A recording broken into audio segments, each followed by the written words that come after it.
On the last episode of Dragon Ball, during the wedding of Son Goku and his wife Chi-Chi, Oren Baba decides to take some little sneak peek into the future, and what she saw left the old woman in absolute disbelief. She witnesses an awfully strange-looking man come to Earth. She then saw what she thought she saw was the strange invader killing Son Goku. The next day, the fortune teller made her way to Goku's new house in the mountains to warn him about these life-threatening events to come. Goku made his way to Kami Lookout to ask him if there's any way he can get stronger. Kami gave Goku the option of going into the hyperbolic time chamber.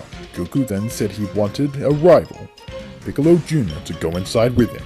After briefing him in the situation, Goku and the reincarnation of the evil King Piccolo venture into the hyperbolic time chamber for 1 year.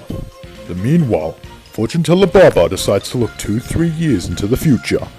But her ball malfunctioned. Instead of seeing 2 years into the future, she saw the showdown between Goku and the evil tyrant Frieza on planet Namek.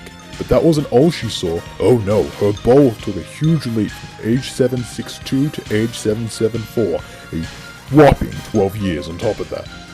What she saw was Son Goku with golden hair down to his knees and no eyebrows. The future is a very strange place. When Son Goku and Piccolo emerge from the time chamber, Goku goes home to see his wife and Piccolo. Well, he just does whatever. What will happen next? Find out in today's episode of Dragon Ball!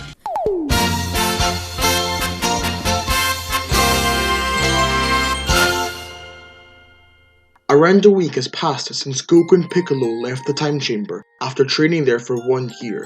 And Piccolo, while in meditation, remembers Kami telling Goku about this other method of training. Piccolo, intrigued as to what the old man was talking about, goes back up towards the lookout. When Piccolo arrives, once again he goes up to confront Kami. Kami would of course be confused as to why Piccolo has come back so soon, and this time on his own. Piccolo explains to Kami that he is here about the other way of training that he mentioned to Goku. The one that would take at least 1 week to get there. But Kami would ask him why. Piccolo would then tell Kami that he wants to be sure that he and Son Goku will be strong enough to take down this threat.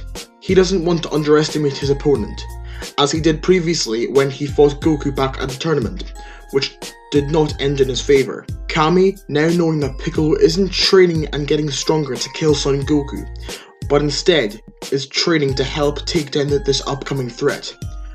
He then would take Piccolo to King Yema's. When they arrive at King Yema's desk in Otherworld, they explain everything. King Yema, having no real reason to decline in letting Piccolo go to King Kai's, would allow it. But he would warn Piccolo that crossing Snake Way is no simple task. Yema would also inform Piccolo that if he were to fall off of Snake Way, he'd be falling straight into hell. And to his knowledge, there was no way of getting out of hell. Piccolo would simply shrug his shoulders and zoom off within a split second. While on his way to King Kai's planet, Piccolo was thinking whether he should try and find his late father in hell. Surely he could just fly out of hell when he wants to leave. He wasn't sure, but he was sure that it would be great to see his father. Piccolo comes to a halt, puts his 2 feet on the ground, and leaps off of Snake Way. As he is slowly falling down through the yellow clouds, he sees many people, many evil people, but as he is scanning the area, he sees someone awfully familiar, and it looks just like himself. But how is his father so young? This confuses him, but he just ignores it. It's probably nothing. When he lands on the ground, he would run over towards his father. You imbecile! You were created to rule the earth in the name of King Piccolo! What happened? Did that bastard Son Goku take you down? I put every last ounce of my power into you! I wouldn't have made you if I knew you were going to be killed by that rat! Hold up, old man. I'm just visiting. I haven't actually died yet. But how can you be just visiting hell, my son? I was on my way to train with a god higher up than Kami. There's a threat coming to Earth in a few years, and as much as I hate to do it, I'm going to team up with Son Goku in order to take down this threat. But once this guy's taken out, I'll be sure to begin my rule. My son, take me with you. We're both physically around the same age. With me, you won't need that imbecile Son Goku. Or, if you'd like. We could both team up with Son Goku, slay the threat, and when the fool's back is turned, grab him by the throat, and you punch a hole through his chest! It's the perfect way to avenge your fallen brothers and sisters. Piccolo had no clue what to say. Obviously, it would be great to fight alongside his father, but killing Goku? They're friends now. During the 1 year Goku and Piccolo spent in the time chamber, they made quite the friendship. But Piccolo has to choose now, so he decided to bring his father with him to King Kai's planet. Piccolo would hold on tight to his father, and they would zoom up into the sky. When they get back onto Snake Way, Piccolo Sr. would be left in absolute shock. He was finally free from hell. He could be with his son, but he noticed that his halo was still there, signifying that he was still in fact very dead. After this discovery, they both shrug their shoulders, like father like son I guess, and head towards King Kai's planet. I mean, it's more of a large floating rock, but whatever. After a few days of flying, the two Piccolos land on King Kai's planet. King Kai would be kind of confused. He was told that only one person was coming to train with him. But who's this guy with the halo? King Kai would go and ask Piccolo who he is. I was only told about one person coming to train, and I'm guessing that ain't you. That is none of your concern, fatty. Now you will train me and my son. Apologies for my father's behalf, my lord, but can you please train the both of us? I promise I'll keep his temper under control. He's normally used to getting it his way. Ugh, fine. I'll train you guys. But first, one of you must tell me a joke that makes me laugh. Kami only intended Piccolo to train there for 1 year maximum, but Piccolo and his father both chose to train there up until the arrival of Raditz. During this time, back on Earth, Goku has decided to carry on with his training with all the Z fighters. Like Piccolo, Goku doesn't want to underestimate this upcoming threat. Up until the arrival of Raditz, Goku has spent most of this time training with the Z fighters. As well as this, Chi-Chi gave birth to their son Gohan in the first year in the 5-year gap between Dragon Ball and Dragon Ball Z, meaning that when Raditz arrives, Gohan, like in canon, is 4 years old. Goku would do the odd bit of training with his son, but not much, as he is pretty much still a toddler. But Goku would bring his son along with him sometime when he's off training with the Z fighters. So unlike in canon, Gohan does have some experience in combat. Right, so we're gonna go ahead and skip to 2 weeks before the arrival of Raditz. Piccolo and his father are getting ready to leave King Kai's planet, but they have realized that Piccolo Sr. can't go with his son. But luckily for them, King Kai told them, first of all, that they aren't demons, but are in fact Namekians, and he taught them about Namekian fusion. During the years spent together, the father and son have bonded quite nicely, and Piccolo told his father that Goku really isn't the horrible person his father thought he was, like what happened to Piccolo in the time chamber with Goku.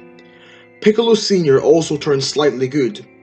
As well as this, they both have been taught the Kaioken technique. They haven't been taught the Spirit Bomb, however, as far as I'm aware, the user has to be pure of heart. The day that they have to fuse is quite an emotional day. Piccolo really wanted to go with his son back to Earth. He wanted to see his boy fight, but he now knows that he cannot do that, as he's dead. My son, over these last couple of years, they've been the best years of my life. My entire life had been based on destruction, and I have never taken pride in what I had made. Your brothers, tambourine, drum, piano, cymbal, they were nothing compared to you. And I know as a matter of fact, that you can down and choose your fight, filled with pride. So, the two embrace one last time. Piccolo puts his hand on his father's chest, and Piccolo Sr. charges up his energy one last time, and within seconds, he's gone. Piccolo is fueled with energy, and gains a huge power boost. It's gonna sound crazy, but hear me out. Right, hello. So if you saw the original version of this video that I put up around a few days ago now, you'll know why I'm doing this. But if you haven't seen the old version, just go with this. So in the old version of this video, for some dumb reason, I made it so that the fused product of Piccolo and King Piccolo had a power level of only 1000, which when I looked back at this, as I was watching it on YouTube, and with the help of many comments, I realized that I should change this.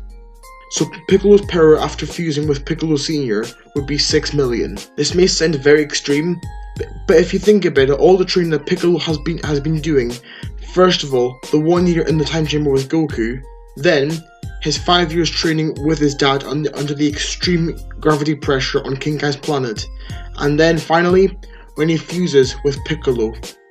Also, one more small retcon, just to make the story a bit more interesting I guess. King Kai would teach Piccolo and his dad instant transmission and Metamorph fusion. This is possible because Goku was able to learn both the Spirit Bomb and Kaioken in just 1 year, so I think they would be able to learn these two techniques in 5 years. Anyways, with all those retcons out the way, let's get back to the story, shall we? Baba would go to Goku's house to tell them that today is the day they take down this strange invader once and for all. However, when she arrives, she sees Goku outside doing some last minute training before the big fight with Raditz.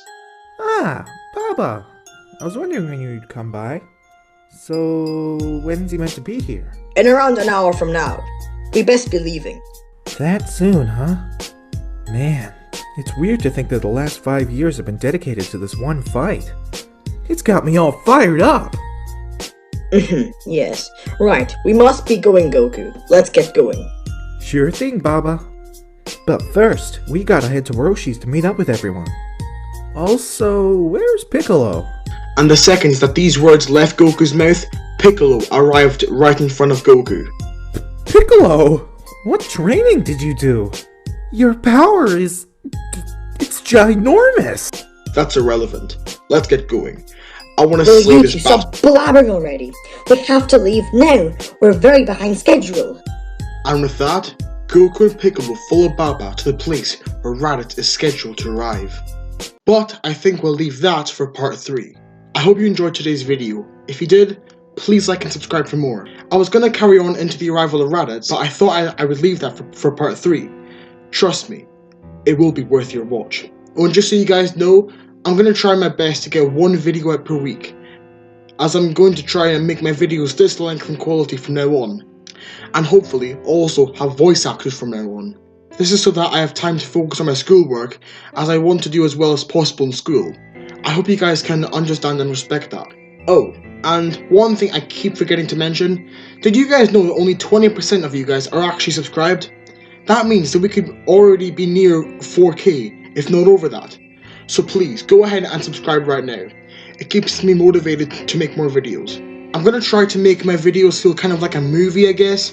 Or in other words, I want to try and make my videos kind of similar to that of Smugsticks, as he, as well as a few other YouTubers, inspired me to start making what-ifs of my own.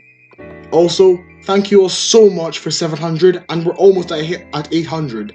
That's a lot of people, and I cannot believe that only in 3 short months, this channel has grown so fast, and I have enjoyed every second of it. Also, huge thank you to LagKing23, my good friend Damon, StevDez, and Bakataka for their awesome voice acting. Their links are down below, go check them out. That's all from me for today. Thanks for watching as always, bye for now, cheers.